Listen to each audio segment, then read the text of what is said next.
বলছি ভাই, তোর একটা কথা বলবো, সত্যি করে বলবি তো? হ্যাঁ হ্যাঁ, তোরে না বললে আর কারে বলবো। বলছি কি ভাই, তোর শালি কয়টা, সত্যি করে বল তো দেখি। আরে শালি তো আমার মোটামুটি এমনি নিজের একটাও নাই, পাতানো পুতনো আছে নাকি কিছু, সেটা আমি ভালো করে জানি না। কিন্তু কালকে যে বৌদি কি বললো তো শুনেছিস? কি বললো, কখন কি বললো? ওরে বাবা, আমারে বললো তার একটা বোন দেখে আমার সাথে সেটিং করাই দেবে, বিয়ে থা করানোর প্ল্যান প্রোগ্রাম করে দেবে। তুইও বললি, সেটা আমি মানিয়ে নিলাম। কিন্তু যখন আমরা ওই উকিলের কাছে গেলাম, উকিল বাবুর কি বললো, তারও নাকি বিয়ে থা করাই দেবে। আমি বুঝতে পারতেছি না ভাই, তোর শালি কি একটা দুটো নাকি ফ্যাক্টরি ভরা?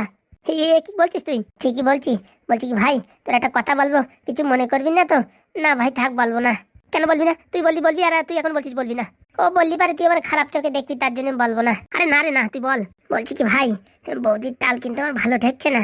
মানে এই যে যেখানে সেখানে তার বোনেরই তার সাথে বিয়ে দিয়ে দেবে, এইসব কথাবার্তা বললে লোভ দেখাচ্ছে। দেখ আমার যেরকম পাতলা পায়খানা হচ্ছিল, তা আমি আজকে তো যেতাম না, কিন্তু ওই যেই বললো বিয়ে থা করাই দেবে, তুই যেই বললি, তখন ভাবলাম হ্যাঁ হাগা নয় একবার প্যান্টে হেগেই দেবো। কিন্তু বিয়েটা তো সবসময় হচ্ছে না, তো এর জন্যই আমাদের আবার মিথ্যে কথা বলে এইসব চিটিংবাজি কাজ করাচ্ছে না তো আমাদের দিয়ে। কি যে বলিস, পায়েলের সাথে আমি আজকের থেকে প্রেম করছি নাকি? ও খুব ভালো মেয়ে। ভালো হলেই ভালো, এখন এইসব আমাদের আফসোস করাই কোনো তো লাভ নাই। বিয়ে যদি না হয় তা না হবে, কিন্তু এইসব উল্টোপাল্টা বলিয়ে আমাদের মনের ভিতরে স্বপ্ন জাগাইয়ে ওই মাটি দিয়ে তারপরে মানে একদম তলায় দেবে, ওইসব হবে না। আরে না রে না, তোর বিয়ে তো আমার মোটামুটি শালির সাথেই দেবো। ওই কথা বললে বললে আমার রাত্রির ঘুম খারাপ করো। রাত্রির ঘুম খারাপ মানে? রাত্রির ঘুম আসে না, বালিশি চোখ ভিজে যায় কান্তি কান্তি। তারপরে রাত্রির স্বপ্নে দেখেছি কালকে যে তোর শালি আমারে বলতেছে আই লাভ ইউ কালু, আমি তোমারে বিয়ে করবো, সারা জীবন তোমার আমি ভালোবাসবো।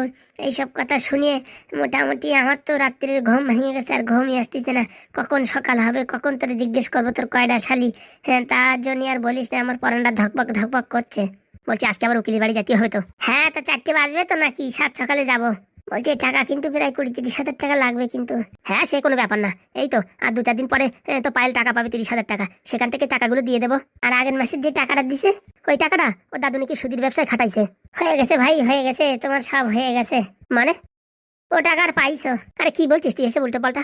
উল্টো পাল্টা না ভাই, আমি যতদূর যা জানি, যারা সুদির ব্যবসা করে তারা ওই পিঁপড়ে যদি একটু গুড় কামড়ায় নিয়ে যায় না, তার মুখেতে টেনিয়ে নিয়ে আসে। বুঝতে পারিস? তা তোমার ওই যে দাদু শ্বশুর যখন ওই আর কি সুদির ব্যবসায় নামিছে, তাহলে আর তুমি টাকা পাচ্ছ না। আর তোমার সাথে বিয়েও হয় কিনা তার কোনো গ্যারেন্টি নাই। তুই কি উল্টো পাল্টা কথা বলছিস রে? বিশ্বাস না হয় বন্ধু, তুই পায়েলকে ভালো করে জিজ্ঞেস করে দেখ, ওর দাদু কি চাইছে তোর সাথে বিয়ে হবে কি হবে না। এ কথা তো আমি আগে শুনেছি, তখন তো রাজি ছিল না, কিন্তু এখন তো ইদানিং মনে রাজি হচ্ছে। আমার সাথে দেখা সাক্ষাৎ করতে দিচ্ছে, কোনো কথাবার্তা বললি কোনো রকম মানে ঝগড়াঝাড়ি কিচ্ছু করছে না। না তো এতদিন আমার বাড়ি এসে ধমকি দিয়ে যেত না। ওসব নাটক মানে কি করে এই মাস গেলে 30 হাজার টাকা পায়, সেই লাইনটা তুই তো করে দিবি, আমি তো করে দেবো, তার জন্য কিছু বলছে না। বুঝতে পারিস? যেই দেখবি সেটেলমেন্ট হয়ে গেছে, মাস গেলে 30 হাজার টাকা আসবে, সেই তোরে নাতি মারি খেদাই দেবে। আমার কথা শুনিয়ে রাখ। এসব কি কথা বলছিস রে ভাই? শোন, আমার কথা কোনদিন মিথ্যে হয় না, তোর ওই মুখে এইসব কুকথা আনিস না ভাই। সত্যি করে বলছি, তুই বৌদির কাছে শোন, ও দাদু এখনো পর্যন্ত বলিছে কিনা যে ওর জন্য অন্য ছেলে দেখে বিয়ে থা দেবে। বিশ্বাস নয়, তুই বৌদির কাছে শুনে দেখ। দাঁড়া আসছে তোর বৌদি, আমি শুনবো খানে। বলছি আমার নাম কিন্তু বলবি না, যে এই কথা আমি বলিছি। ঠিক আছে। বলবি কি তোর মনের ভিতরে একটা সন্দেহ জাগিছে, তার জন্য তুই জিজ্ঞাসা করছিস, ঠিক আছে? সে কি করে কি বলতে হয় সে কথা আমার জানা আছে। ও যে বৌদি আসছে। কি গো কিরণ, কখন থেকে এখানে বসে আছো? এই যে তোমার অপেক্ষায় করছিলাম, আসো আসো। বলছি কখন যাবে? উকিল বাবু বলেছে 4টের পরে দেখা করতে। 4টের পরে দেখা করতে বলেছে? তাহলে তো আমি অনেক আগে চলে আসলাম। তা কি হয়েছে, বসে একটু গল্প করো, আর কি ক্ষতি? না মানে আর একটু পরে আসলেও ভালো হতো, একটু ঘুম দিয়ে আসতাম। বলছি কি তোমার টেনশনে ঘুম আসে? আরে বাবারে, না ঘুমালে পারে তো মুখের ফেস কাটিং সব খারাপ হয়ে যাবে, চোখের নিচ দিয়ে কালো কালো দাগ পড়ে যাবে, ডার্ক সার্কেল, তখন মোটামুটি দেখতেও খারাপ লাগবে। ওরে শোনো, তোমার যেরকম দেখাক তাতে আমার কোনো অসুবিধা নেই। তোমার ওই ইলিশ মাছের মতন দেখাক আর কই মাছের মতন দেখাক, আমার কোনো তাই অসুবিধা নেই। তুমি যেরকম আছো সেরকমই আমি তোমার পছন্দ। বাবা বলছি কি, এত ভালোবাসা তো আগে ছিল না, যেই শুনেছো মাসে 30 হাজার টাকা করে পাবো, তখন থেকে তোমার ভালোবাসা দেখে আর একটু উতলে উঠেছে। একরকম কথা বললে আমি টাকার জন্য তোমার ভালোবাসি? আরে না না, ও তো আমি আর কি মারছিলাম না। পাল তুমি এই কথাটা কিন্তু ঠিক বলনি। আরে বাবাই আর কি করে বলেছি। বলছি কি, চলো না উকিল বাবুর বাড়ি গিয়ে বসে থাকি, আসলে বাড়ি ঝপ করে আমাদের কাজগুলো করে দেবে। বলছি পাল, তোমার একটা কথা বলবো, তুমি কিছু মনে করবে না তো? না না বলো। বলছি কি, আমি শুনলাম নাকি তোমার দাদু তোমার অন্য জায়গায় বিয়ে দেওয়ার জন্য ছেলেপেলে দেখছে। এ কথা কে বলেছে তোমায়? আমি শুনেছি, গোপন সূত্রে খবর পাওয়া গেছে। কিন্তু এ কথা তো আমার আর আমার দাদুর ভিতরে হয়েছে, এ কথা তো আর বাইরের লোক জানে না। জানে জানে, হ্যাঁ বাতাসেরও কান থাকে। সত্যি করে বলো, তোমার দাদু কি তোমার বলেছে যে কোনো ছেলের সাথে তোমার বিয়ে করাই দেবে, ছেলেপেলে দেখছে, এসব কিছু বলেছে? হ্যাঁ, আর বলো না, কালকেও বলেছিল যে একটা ইঞ্জিনিয়ারিং একটা ছেলে আছে, সে ছেলে নাকি আমার বিয়ে করার জন্য রাজি। আমার ফটো দেখিয়েছিল দাদু, তা রাজি। তা এখন সেসব কথাবার্তা বলছিল। তুমি কি বললে? আমি বলেছি আমি যদি বিয়ে করি শুধু কিরণকেই বিয়ে করব, না হলে সারা জীবনে কোনদিন বিয়ে করব না। এই না হলে কথা, বৌদির কথা তাল আছে বললেই হবে না। বলছি পায়েল, তুমি যদি আমার ছেড়ে অন্য কারোর বিয়ে করো না, এর জীবন আর আমি রাখতে পারবো না গো, রাখতে পারবো না। আরে পাগল নাকি? আমি তোমার ছাড়া আর কারোর বিয়ে করবো নাকি? কোনোদিন করবো না। বলছি কই পাদুর ফোন টোন আসে নাকি? না না, ও হারানি শালা ফোন করে নাকি? ও তো বাঁচিয়ে গেছে আমার বাড়ি ফেলায় রেখে। সত্যি পায়েল, তুমি যদি অন্য কাউরি কোনোদিন ভালোবাসো না বা অন্য কারোর বিয়ে করো না, আমি কিন্তু এই পৃথিবীর বুকে আর থাকতে পারবো না। আরে এসব উল্টোপাল্টা কথা বলছো কেন? হ্যাঁ, তুমি এসব কথা বলছো না। তাহলে তুমি এক কাজ করো, আজকে তোমার দাদুর বাড়ি ছেড়ে তুমি আমার বাড়ি এসে থাকো। ও বাবা, এ কোনো কথা হলো? লোকজনে ছিছি করবে না যে একটা বিবাহিত মহিলা ডিভোর্স না হওয়ার আগে আর একজনের ঘরে এসে উঠিছে? এটা লজ্জার ব্যাপার না? আর তারা যদি টাকা পয়সা দিয়ে বন্ধ করে দেয় তখন কি হবে? কিন্তু তোমার এই দাদুর কথা শুনে কিন্তু আমার মনের ভিতরে এখন ধাকপাক ধাকপাক করছে। আমার মনে হচ্ছে তোমার দাদু আবার কোনো ভালো ছেলে, চাকরিওয়ালা ছেলে দেখে বিয়ে না করাই যায়। তোমার মাথা খারাপ? আমি আর বিয়ে করবো না কোনোদিন তোমার ছাড়া। ও কথা তো আগেও বলেছিলে, কিন্তু দেখিস আমার কিনা বাংলা খাওয়াই টাল করে দিল, আর সেদিনই তোমার বিয়ে হয়ে গেল। তখন না বুঝে করেছি, এখন তো বুঝতে পেরেছি। আর এখন আমার দাদু আমার জোর জবরদস্তি করবে না। কে জানে বুড়ো শালার মাথায় কম বুদ্ধি নাকি? দেখো কিরণ, তোমার অনেকবার বলেছি তুমি আমার দাদুকে বুড়ো শালা বলবা না। সরি, ভুল হয়ে গেছে। ঠিক আছে, আমি এখন বাড়ি যাচ্ছি। আমি 4:45 দিকে আসবো ওখানে। আরে বাবা, এখনই বাড়ি চলে যাবা? না না, আমার ভালো লাগছে না। তুমি এমন এমন কথা বললে আমার মন মানসিকতা খারাপ হয়ে গেল। আমি 4:45 দিকে আসবো ওখানে। আমি আবার কখন কি বললাম? পায়েল, রাগ করো না পায়েল। এদের জন্য যতই করি এরা আমায় খারাপ বলবেই বলবে। দুদিন পরে বলবে চরিত্রহীন নারী, একটা ছেড়ে একটা ধরে। বলছি ভাই, এটা কি হলো? শুনতে চাই তো সবকিছু গড়বড় হয়ে গেল মনে হচ্ছে। তোমার আর কি বলবো, ঘপাত করে শুনে ফেলালে। মানুষ অন্য কলে বলে কৌশলে জানার চেষ্টা করে, তা না ঘাপ করে মুখের পরে বলিয়ে দেছো। তোমার মাথায় কোনোদিন বুদ্ধি হবে না, বুঝতে পারিস? তাহলে কিরকম ভাবে শোনার দরকার ছিল? এখন আর ওইসব শুনে কোনো লাভ আছে? তা আমি কি খারাপ কথা বলেছি ভাই? আরে বলার একটা তাল আছে, ঘপ করে একদম মুখের পরে বলিয়ে দিছিস। হ্যাঁ, এখন খারাপ লাগিছে না? তুই যা বলিস তা বলিস, তোর কথাই ঠিক কথা। আমারও কিন্তু এখন পাইলের উপরে একটু সন্দেহ হচ্ছে। কিরকম সন্দেহ ভাই? ও টাকার জন্য এত ঘন ঘন আসছে, যে কি করে মোটামুটি মাস গেলে 30,000 টাকা পায়। ওর মনে কিন্তু আমার জন্য ভালোবাসা আগের মতো দেখতে পাচ্ছি না। যখনই আসে আমার কথা একবারও জিজ্ঞেস করে না, খালি ওই উকিলের কথা, ওর কাজের কথা, সেই সব ছাড়া কোনো সময় বলে না। আগে যেমন বলতো, কিরণ তোমার না দেখলে আমার পেটে আমেশা উঠে উঠতেছে, আমার গ্যাস্ট্রিক হয়ে যাচ্ছে, মাথা যন্ত্রণা করছে, রাতে ঘুম আসছে না। এখন ওইসব কথা কিচ্ছু বলে না, শুধু ওর কাজের কথা বলে।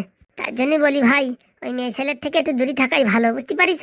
এটা একটা আতশবাজি, কোন সময় ধাপ করে ধরাই দিয়ে দৌড় দেবে তার বলার মোটামুটি সময় থাকবে না। ঠিক বলেছিস ভাই, যে করে হোক ওরে তাড়াতাড়ি বিয়ে করতেই হবে। করতেই হবে না, করে ফেলাও, নালি কিন্তু হাতের থেকেই সোনার হরিণ উড়িয়ে ওই কোন ইঞ্জিনিয়ারের কলেজে পড়বে, তখন বুঝতেই পারবা। কান দিয়েও ওই রুমাল দিয়েও মানে তোমার জল ধরে রাখতে পারবা না। ঠিক বলেছিস ভাই, ওই উকিলটি বলতেই হবে আমাদের বিয়েটাও যাতে হয়ে যায় সেই ব্যবস্থা করো। 30 জায়গায় দরকার 50 নাও, কিন্তু এই কাজটা আগে করার দরকার, তাই তো নাকি? ও কথায় বৌদি রাজি হবে কিনা কে জানে। রাজি না হলেও করাতেই হবে। একবার বিয়ে করে নি, তারপরে দেখছি। আর আমার সাথে বিয়ে হয়ে গেলি যতই ঝগড়াঝাটি অশান্তি করুক, ডিভোর্স আমি জন্মে দেবো না। আগে ভাই করে নে, তারপর বলিস কেনে। দেখে নিস, আমি বলে দিলাম। আচ্ছা ঠিক আছে ভাই, আমার জোর করে একটু হাগা আইছে, বুঝছিস? তুই ওখানে একটু বয়, আমি একটু ওই মানে ধান খেতে ঘুরে আসি। হাগাইছে রে, জম্বের হাগাইছে। ভাই, জলটা নিয়ে যা। জল ওই ধান খেতে আছে। আরে ধান খেতে বিষ তেল দেছে, ও কোনো অসুবিধা নাই। পেটের কিরমি টিরমি মরিয়ে যাবে না, কোনো সমস্যা নাই। বলে কি রে? বলছি কি ভাইপো, টাকার পয়সার ব্যবস্থা কি কিছু হয়েছে? আর কাকা বলিও না, ওই শালা এমএলএর বাচ্চা আমাদের সাথে ধোকাধাড়ি করেছে। আমি জানতাম ওই শালা এরকমই করবে। ওর তার জন্য আমি আগের থেকে ওইসব আগের থেকে কাটিয়ে উঠেছি। কতবার করে বললাম রে, তোরা এই কাজটা নিস না। আমরা জানি এমএলএর বাচ্চা বিরাট শয়তান, আমাদের সাথে অনেক চিটিংবাজি করেছে। এর জন্যই তো আমরা জানি বুঝে কাজটা নিলাম না হাতে। এমন ভাবে কথাগুলো বললো, ভাবলাম বিপদের সময় আমাদেরও টাকা কিছু কাজে আসবে, আর ওনারও কিছু কাজে আসবে। আমি তো নিতাম না কাজটা, শুধুমাত্র পাদুদার এই যে মানে ঝামেলাটা চলছে, এই ঝামেলাটা টাকাটা দেওয়ার জন্য এই কাজটা হাতে নিয়েছিলাম। নয়তো আমিও তো নেওয়ার ইচ্ছা ছিল না, কিন্তু নিলাম ওই টাকার জন্য। কিন্তু এখন বাড়ি যাওয়ার পরে আমাদের তো চিনতেই পারছে না। কি বলছো ওই বুড়ো শালা? ও বাবা, এমএলএর বউ বলছে কি এমএলএ তো বাড়ি আসেনি, আর তোমরা যদি এমএলএ রেখে থাকো তোমাদের নামে কেস দিয়ে তোমাদের জেলে ঢুকাবো। মামার বাড়ির আবদার? হ্যাঁ, ওই সাগুদা আমার কিন্তু রক্ত গরম হয়ে যাচ্ছে। ওই এমএলএর চোখের ভিতর কিন্তু পাট হয়ে দেবো বলে দিচ্ছি। ওই শালা এমএলএ রে ভালো মতন সাহায্য করতে হবে। এইবার যদি ওর বউ আবার এমএলএ হয় না, তাহলে তো শালা কপালে কষ্ট আছে।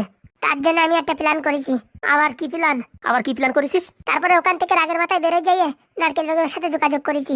আবার নারকেল বেগম? বাবারে বাবা, এই একটা শাড়ি আর একটা, ওটা তো আর একটা বিষধর কালনাগিনী সাপ। হ্যাঁ বাবা, ওটা তো একটা বিষধর। ও বিষধর হোক আর যাই হোক, বিষ দিয়ে বিষ তুলতে হবে, বুঝতে পারিস? আমার মাথায় রাগ উঠে গেছে। হ্যাঁ ফুটোদা, আমাদের রাগ উঠে গেছে। ওই শালা এমএলএ আর এমএলএ বউরি যদি সাহায্য না করতে পারি, আর তার সাথে ওই কটকটির বাচ্চা, কটকটি এখন এমএলএর সাথে যে যোগাযোগ করেছে। বলছি বাবা, সুখী থাকতে ভূতি কি লয়, ও টাকার আশা ছাড়িয়ে দিলেই হতো না, আমরা অন্যভাবে জোগাড় করতাম। দরকার নেই ঝামেলার ভিতরে, যার দরকার নেই। না, ও কথা বললি হবে না জেঠু, আমরা বদলা নেবই নেব। কি করতে চাইছিস একটু খুলে বল দেখি।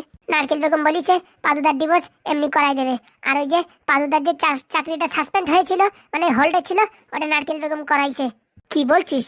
হ্যাঁ, আমাদের কাছে আজকে নিজে স্বীকার গেছে। যে মানুষ এই কাজটা করাইছে তার সাথে যে আবার যোগাযোগ করে কাজ করতেছিস তোরা, তোদের আর কি বলবো। শোনো, ওই নারকেল বেগম এসব করতে চাইনি, ওই কটকটির বাচ্চা ওই নারকেল বেগম যদি করাইছে। এমনকি আমাদের গ্রাম ছাড়া করানোর জন্যও প্ল্যানিং করেছিল। ওই যে ফুটো জেঠুরি মার খাইছে না পুলিশ স্টেশনে নিয়ে গিয়ে, ওই সব হচ্ছে ওই কটকটির বুদ্ধি। আজকে নিজের মুখে নারকেল বেগম স্বীকার করলো। হারামজাদা, হ্যাঁ আমার মার খাইছে কটকটির বাচ্চা, ও শালা লুঙ্গি টেনে আমি খুলে ফেলাবো। তার জন্য কাকা আমরা এই কাজটা আরো জোর দিছি, বুঝতে পারিস? এখন কি করবি? এমএলএর বউরি ভোটে জিততে দেবো না। কিন্তু ও তো এখন সময় ভারী কম আছে, এত কম সময়ের ভিতরে কি করে কি করবি? সব আমাদের ক্যালমা আছে, তুমি খালি দেখো, আমাদের কাছে প্রমাণপত্র সবকিছু আছে। সোশ্যাল মিডিয়ায় দিয়ে দিলি লোকজন চিলিবিলি করে দেখবে, আর ওই এমএলএর বউরি কেউ ভোট দেবে না। বলছি দেখিস এতে আবার ঝামেলা না হয়। ও শোনো, ঝামেলা তো এমনিতেই হবে। এমএলএর বউ যদি জিতে যায় তাহলে তো আমাদের কপালে দুঃখ আছে, মনে রেখো, বুঝতে পারিস? কেন গ্রাম ছাড়া করে ছাড়াই, এর জন্যই এখনো সুখী থাকতে ভূতি কিলানোর আগে ওই নারকেল বেগমের সাথে যোগাযোগ করেছি। উনি এখন সব দায়িত্ব নেছে। 3-4 দিন বাড়ি আসতে পারবো না, ওখানেই থাকবো। হে কি 3-4 দিন বাড়ি আসবি না মানে? তোর মাঝে রাগ করবে? দেখো বাবা, এখন এসব রাগ রোগ করলে পরে কাজ হবে না। যে করে হোক নারকেল বেগমরে এমএলএ বানাতেই হবে, নাহলে আমাদের কপালে দুঃখ আছে। আর নারকেল বেগম আমাদের সাথে কোনো দুর্ব্যবহার করবে না, দিব্যি খাইয়ে বলিছে। ওইসব দিব্যি ফিবি আমার বিশ্বাস হয় না বাবা। ওদের দিব্যি খাওয়া, সকালে একটা খাই বিকেলে একটা খাই, ওইসব রাজনৈতিক দলের উপর আমার বিশ্বাস হয় না। তুমি চিন্তা করো না জেঠু, আমি মোটামুটি সফল হয়ে বাড়ি আসবো। আর এই পাদুদার যে বিচারে যত টাকা পয়সা লাগবে সব টাকা পয়সার ব্যবস্থা আমি করবো, বা ফ্রিতে ডিভোর্স করাই দেবো, ঠিক আছে? আর যে 30,000 টাকা নেছে তোমাদের কাছ থেকে, সেই টাকা আমি ফেরত আনাই দেবো, কথা দিলাম। যা করিস বাবা সাবধানে করিস, এখন আমাদের সময় বড্ড খারাপ, একটা না একটা ঝামেলা চলতেই রয়েছে। বলছি বাবা, তুমি মারে বেশি আলোচনা করো না, বলো কি বন্ধুর বাড়ি গেছে, ঠিক আছে? না তো মা আবার টেনশন করবে। আমার এত বড় মিথ্যে কথা বলাবি? তাহলে 5-7 লাখ টাকা দেওয়ার জন্য রেডি হও। 5-7 লাখ টাকা কেন বাবা? ওই মেরে কি ভাবিস ওই পায়েল টাকা না নিয়ে ছাড়বে তোমাদের? তোমাদের ওই রক্ত চুষে খাবে। তার জন্য ওই নারকেল বেগমের সাত না ধরলি পারে আমাদের ফ্রিতে কাজ হবে না। বলছি যাচ্ছিস যখন আমাদের ওই এটা ঘরের ব্যবস্থা করিস তো। দেখিস জেঠু, পাদুদা এত বড় চাকরি করে মাসগিরি 3 লাখ টাকা পাবে, এখন তুমি ছোট্ট একটা ঘরের জন্য মানে রিকোয়েস্ট করতে চাচ্ছ? ছি ছি ছি, যত ইনকাম করুক ওই ফাউ খাওয়ার অভ্যেস কি মানুষের যায়? তাহলে এখন আমরা আসি, আমাদের বিদায় দাও, আমাদের হাতে সময় কম, খুব কম সময়ের ভিতরে নারকেল বেগমরে জিততেই হবে। হ্যাঁ বাবা আসি, আমার আশীর্বাদ তোর সঙ্গে রইল। আমিও 3 কেজি আশীর্বাদ দিলাম, তুই যেন জয়ী হোস। আর আমি তোর আনলিমিটেড দিলাম, তুই যেন জয়ী হোস পাদু, জয়ী হোস। ঠিক আছে কাকা, আসি। চলো লালা চলো, চল। এই বেড়া কাটা দিয়ে কাটা উঠবে, কি বলো হাগুদা? একদম। বলছি ওদের যেন কোনো ক্ষতি না হয়। আরে ঢ্যাবনা, তুই সবসময় এরকম কথা কুকথা বলিস কেন? হ্যাঁ না মানে অনেক ভয় লাগছে। ভয় লাগলি ঘরে যাই কেতামুড়ি দিয়ে পায়ে দুটো ইট বান্ধে দিয়ে শুয়ে পড়, বুঝছিস?